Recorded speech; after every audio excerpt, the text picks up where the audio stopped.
24 heures par jour, de la musique. Et tellement plus encore.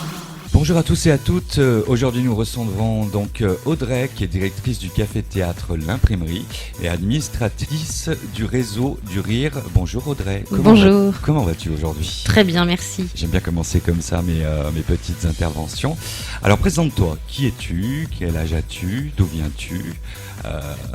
Quel est ton curriculum vitae ?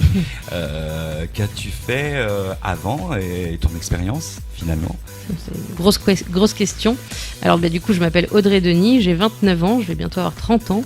Je suis très jeune encore. Je suis originaire du Var, mais j'ai vécu dans plein d'endroits différents. Je ne peux pas dire que je viens d'un endroit particulier. J'ai beaucoup vécu à l'international, aussi à l'étranger. J'ai fait mes études en école de commerce entre le Portugal, l'Inde, l'Allemagne, la Turquie, et avant avec mes parents j'avais vécu en Géorgie et à Djibouti, donc j'ai pas mal bougé. Ah ouais. Oui.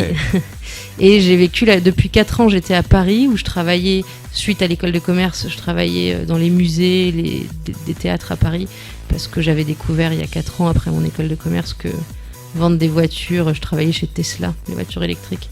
Et pourtant, ça marche bien maintenant. Ah oui, ça marche très bien et c'est très très agréable à conduire, hein, c'est très beau, mais vendre des voitures qui coûtent le prix d'un appartement, j'étais pas très heureuse quoi. Donc par hasard, j'ai fait le festival d'Avignon avec un copain comédien et je me suis dit mais en fait, je veux travailler là-dedans, je veux travailler avec ces gens-là qui amènent du bonheur aux gens comme ça, en faisant rigoler, en racontant des histoires, en faisant rêver les gens. Et donc voilà comment je suis arrivée un petit peu dans le milieu. En effet, pendant le premier confinement, avec plusieurs artistes, dont un qui est ripagérien, Julien Ville, on a monté le réseau des indépendants du rire, donc un collectif d'artistes pour un peu contrer les grands groupes parisiens, les grosses maisons de prod, tu connais bien.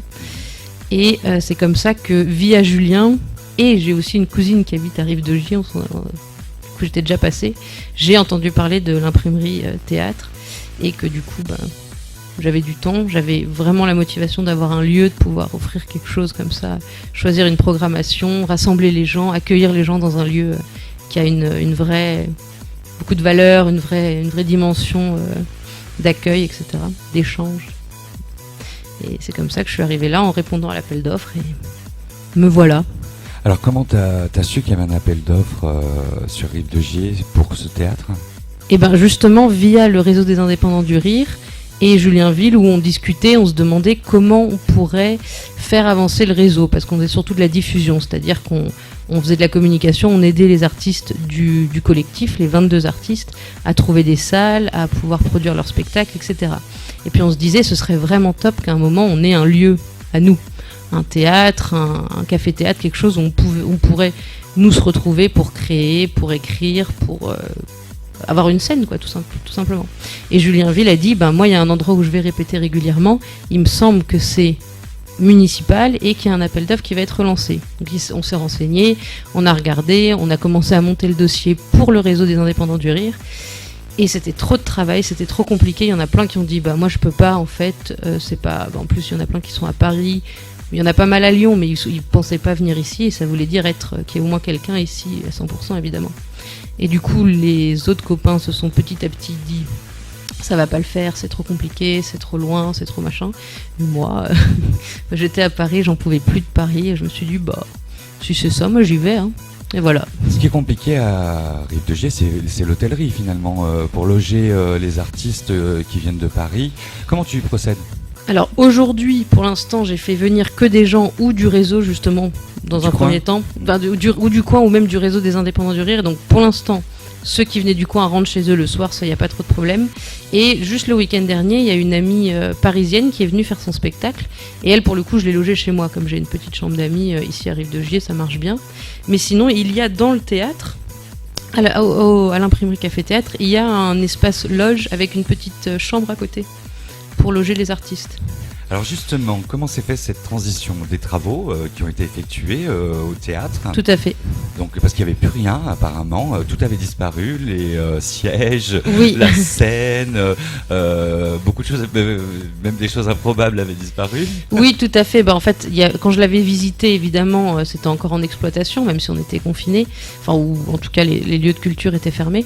Donc oui, il y avait encore tous les meubles, etc. Après, dans le contrat de délégation de service public avec la mairie, eux, ils s'engageaient ils se sont engagés et ils ont respecté ça, à apporter une scène et des fauteuils. Donc là, ils ont investi dans une scène et deux scènes pour les 2 étages, parce qu'il y a quand même 2 étages. Les fauteuils pour en bas, des belles chaises. Et après, ils ont donc tout repeint. Et ça, c'est vraiment incroyable, ça change tout. Hein. Tout est repeint. Et on peut aussi donc féliciter C'était un chantier jeune. le chantier jeune qui a été fait Absolument. par la Sauvegarde 42. C'est voilà, ça. hein. D'ailleurs, je lance un appel parce que j'avais essayé de les inviter pour l'inauguration, mais je ne sais pas si le mot a été jusque-là, parce que j'ai demandé beaucoup de choses à mes interlocuteurs, donc toutes les informations ne sont peut-être pas passées. S'ils entendent ça, qu'ils passent au théâtre et je leur donnerai des invitations pour venir voir des spectacles. Oui, et pour les remercier aussi, parce que je ne les ai pas rencontrés. Et la peinture, c'est top, ce qui a été fait. Ouais, il y avait une sacrée surface à faire. Ils Ouais, ont fait juste après le studio, tu sais. C'est vrai ? Ils ont fait le studio d'abord et une semaine après, ils étaient, c'est cool. ils étaient dans tes locaux. Ouais. J'ai été voir d'ailleurs. Mhm. Je m'étais permis d'aller jeter un petit coup d'œil, les connaissant. On remercie Messaoud qui travaille super bien dans cette action-là avec la jeunesse. C'était top. Et il y a aussi eu ils ont rajouté un toilette en bas. Parce qu'avant, il n'y avait qu'un toilette pour 100 personnes, c'est un peu limite. Donc maintenant, on a enfin un toilette homme et un toilette femme. D'accord. Ouais, ça c'est top. J'y tiens. Tu tenais à avoir ta petite cuvette baissée. Exactement. Une collaboration avec l'épicerie Vrac avec des thés. C'est le café théâtre que tu veux développer ? Oui, tout à fait. Après, évidemment, l'idée, ce serait de pouvoir faire comme dans n'importe quel café-théâtre et proposer de la bière locale, des vins locaux, parce qu'en plus, il y a des très bonnes choses dans le coin. Et d'expérience, quand on sort voir un spectacle, on a envie de pouvoir boire un verre avec de l'alcool dedans si possible. Pour l'instant, on n'a pas encore la licence 3, c'est en cours. Mais du coup, pour un peu contrer ce manque, on propose des produits qui sortent un peu du commun. C'est pas du Coca et du Fanta, c'est vraiment des jus de fruits locaux du pressoir du Pilat. Ouais, on a des bons jus de fruits aussi dans le top, coin. c'est incroyable. Vraiment, je m'attendais pas à autant de qualité dans les produits. Et du coup, l'épicerie en vrac de Claire, qui a des super thés. Là, je vais aller acheter du café demain chez elle. Et on va proposer des choses plutôt écolo, de saison, en circuit court, etc. Alors, tu nous parles du réseau du rire, donc c'est du stand-up, du slam aussi, peut-être. On va retrouver quoi maintenant au théâtre ? On va quand même retrouver des pièces aussi normales ou Oui. Ça sera surtout du rire Alors, ce sera principalement du rire, surtout en ce moment. Je pense qu'on en a tous besoin de se fendre la poire, comme on dit. Donc ce sera principalement du rire, surtout au début, mais il y a déjà des pièces qui se préparent pour 2022.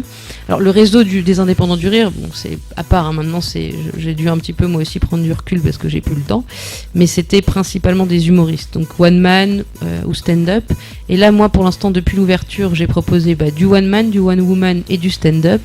On a donc le week-end passé du slam pour un peu aussi proposer de la musique, des choses comme ça. Oui, il y avait des concerts avant aussi, même exactement. Rock. Et je veux pas. Métal, j'ai vu du métal. C'est vrai. J'ai vu du métal italien à l'imprimerie il y a quelques années. Ouais. Sympa. Non, je veux pas dévoiler encore ce qui est pas encore complètement finalisé, mais en 2022, on va avoir un peu plus de musique. On va avoir des pièces aussi de comédie ou moins d'ailleurs, des choses découvertes aussi, et on va un petit peu aussi varier les plaisirs. On va parler des jeudis Comedy Club, c'est une fois par mois, alors c'est quoi ? Très bonne question. C'est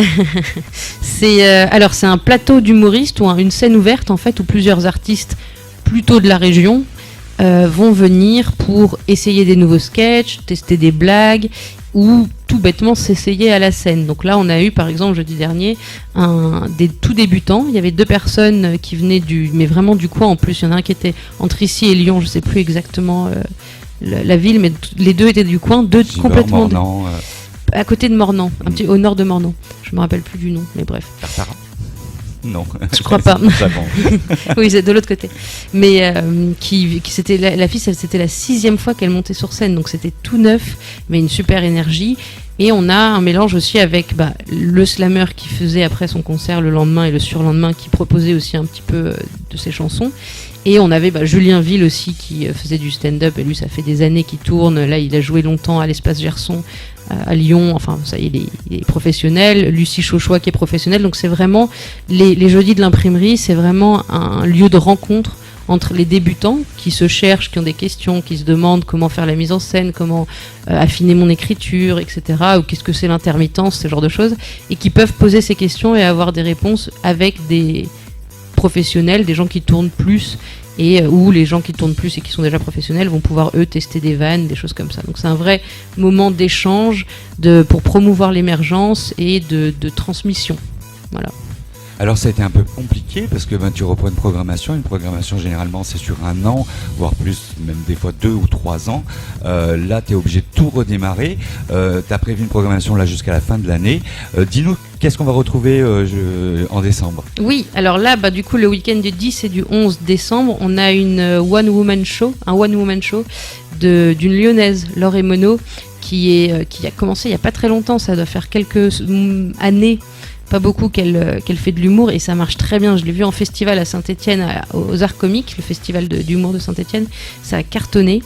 Elle fait un one-woman show sur le fait qu'elle a eu 4 enfants en 5 ans. Donc voilà, c'est sur la maternité, le fait d'être maman. Si vous avez été maman, si vous êtes en train d'être maman, ou si vous êtes maman, je pense que même papa, on s'en rend compte, on est tous touchés par ça parce que c'est très rigolo, c'est fait avec beaucoup d'humour. Et le week-end d'après, donc le 17 et le 18 décembre, on a Guillaume Pierre qui vient faire un one-man show, pour le coup, c'est un monsieur.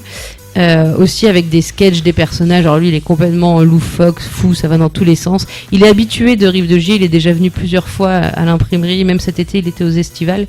Il a l'habitude et ça marche très bien. Pareil, je l'ai vu en festival, il a gagné 6 ou 7 prix, enfin c'est des valeurs sûres pour décembre. Comment tu choisis tes artistes? Ils t'envoient leur promotion, ou tu vas les voir dans des théâtres différents, à Lyon, à Avignon? Comment ça se passe? Tout ça, exactement, c'est tout ça. Alors pour le début, je me suis basée sur des choses que je connaissais, des valeurs sûres, pour pas proposer des choses un petit peu à l'aveugle. Donc c'était des gens du réseau des indépendants du rire, ou des gens que j'avais vus en Avignon, ou que j'avais vus, comme tu l'as dit, dans des théâtres dans le coin, etc. Et là, je pensais encore avoir à aller beaucoup au théâtre, et finalement beaucoup de gens m'envoient directement leur dossier avec un teaser ou une captation d'un bout du spectacle ou du spectacle en entier. Donc les gens viennent beaucoup en fait à moi pour me proposer des choses. Mais c'est vrai que moi j'aime bien, vu que je suis un peu novice et que j'ai pas non plus trop envie je veux pas prendre de gros risques dans la programmation, j'aime bien voir quand même avant le spectacle pour être sûr que ce soit quelque chose de qualité. Vas-tu nous proposer des spectacles pour les plus jeunes, notamment pour les enfants? Tout à fait, ça fait partie de mes priorités pour 2022. J'aurais bien voulu pouvoir commencer ça pour Noël, là, pour 2021. Mais le problème, c'est que ça prend un temps fou d'aller voir des spectacles, de les sélectionner, etc. Et surtout, les spectacles pour enfants, ça coûte cher, en fait. On se pense pas, mais vu qu'il y a plusieurs personnes sur scène, etc. Puis il y a des vêtements. Exactement, il y a du décor, enfin voilà. Donc c'est un peu, pour l'instant, coûteux, mais pour 2022, j'aimerais bien, même dès janvier, j'y travaille, pouvoir proposer des spectacles jeunes publics, évidemment. Alors le théâtre maintenant, c'est combien de places? Est-ce qu'il y a encore une jauge? Est-ce que le pass est obligatoire? C'est pas facile d'ailleurs en ce moment pour les tout petits théâtres. Comment tu vois l'avenir justement pour ces petits théâtres? Donc combien il y a de places exactement en ce moment maintenant, vu que vous avez changé les places? Alors il y a 2 espaces distincts. En bas, c'est le côté plus café-théâtre avec des tables, des choses comme ça, on peut manger, on peut boire, etc. Donc là, on peut aller jusqu'à 100 places, mais on est un peu serré à 100, on a tenté, c'était serré, mais à 80. On est à 80 places en bas, et sinon, en haut, on a une belle salle de 100 places assises, c'est 100 tout rond. Et on a le droit, avec la sécurité incendie, à être jusqu'à quasiment 120 en haut. Donc s'il y a des grosses têtes d'affiche, on peut se serrer un peu, pousser les murs et rentrer jusqu'à 120. Après, pour l'avenir, alors il faut évidemment... Il y a toujours une jauge Non, il n'y a pas de jauge limite. Non, il n'y a pas de jauge limite. Par contre, c'est pas sanitaire obligatoire, ce qui est un peu contraignant. Après, voilà, c'est comme ça partout, hein. Mais oui, on le sent, surtout que depuis que le pass sanitaire a été rabaissé à 24 heures, les tests, on sent un peu la différence, qu'il y avait des gens qui le prenaient en milieu de semaine pour qu'il soit couvert tout le week-end, et là, les gens ne le font plus pour 24 heures. Donc ça nous affecte, hein, évidemment, ça nous affecte. J'ai un peu peur, en ce moment, on attend beaucoup de choses sur une 5e vague, etc. Je vais pas mentir en disant que tout va bien. On serre les Macron. fesses. Hein. Exactement. Micron, Omicron. Omicron. Exactement. Lui, alors Omicron est aussi. Donc non, on est un peu stressé, mais ça va. Je garde espoir parce que je pense déjà à un plan B, un plan C. Je suis déjà à un plan X, Y, Z dans ma tête, donc ça va. Une mascotte qui s'appelle Croque-Mou. Oui. Alors parle-nous un peu de lui, parce que moi j'aime bien parler aussi des animaux. Ah oui, oui. Alors là, c'est complètement perso, mais aucun problème. Je pourrais en parler toute la journée. C'est mon petit chien qui est trop mignon, que je suis allée chercher à mon arrivée ici à Rive-de-Gier, donc à peu près un mois après que je sois arrivée, à la SPA de Saint-Étienne. Je l'avais repéré sur leur site. J'avais déjà eu un petit coup de cœur, et lorsque j'y étais allée, le coup de cœur s'est confirmé. Et du coup, je l'ai adopté. Ça fait 3 mois presque. Et il a 2 ans, c'est un chocho croisé border collie et il est top. Bon, il est encore un peu foufou, il est jeune, on fait de l'éducation. D'ailleurs, j'ai une coach canine de Rive-de-Gier qui m'accompagne, heureusement. Et on fait les promenades au parc de Châteauneuf, là-bas, au Mollard, avec tous les autres chiens. On avance petit à petit, il faut être patient. Mais j'aimerais bien qu'à terme, évidemment, il puisse rester pendant les spectacles. En plus, c'est un chien de berger, c'est dans son sang. Ce serait top que les gens boivent un coup en bas, et puis après, Croque-Mou les amène en haut, comme un, tu vois, comme s'il accompagnait leur troupeau. Voilà, mais non, mais gentiment, pardon. Mais que ce soit vraiment la mascotte et que les gens lui fassent des câlins et tout, j'adorerais. Mais pour l'instant, on n'en est pas encore parce qu'il aboie dès qu'il voit des gens, on n'est pas encore là, mais ça viendra. Voilà, mais Comme il est jeune. adorable, il Voilà. est très jeune. Eh bien, c'était Audrey Denis, donc la directrice du théâtre L'Imprimerie à Rive-de-Gier. Merci à toi d'être venue Merci beaucoup de m'avoir reçu comme ça. dans nos locaux, puis on te verra certainement souvent pour que tu nous expliques un petit peu la programmation, et puis on viendra si tu nous invites aussi à ce moment-là interviewer des artistes Très juste en volontiers. amont. Voilà, donc Rive FM, c'est toujours plus proche de vous, et puis on continue en musique sur Rive FM.